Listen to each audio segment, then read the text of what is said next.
September मास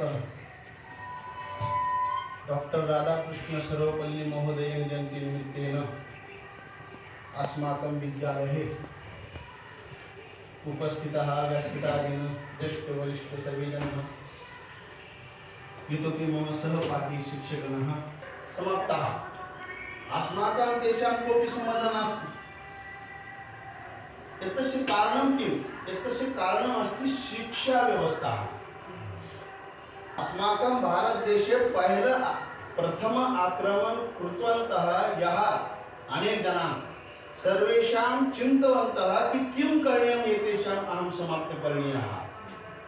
तत् सर्वप्रथमं शिक्षण माध्यम परिवर्तनं कृतवान् आसन्। नालन्दा यूनिवर्सिटी भस्मसात् कृतवान्। अनन्तरम् आङ्ग्लभाषां ये पद्धति अस्ति आङ्ग्लदेशे सा एव अत्र अनिवार्य कृतवान्। अस्माकं प्रथम वेद व्यासकवि व्यास महर्षि महोदय अनन्ताः ग्रन्थाः स्वः लिखितवन्तः अस्ति।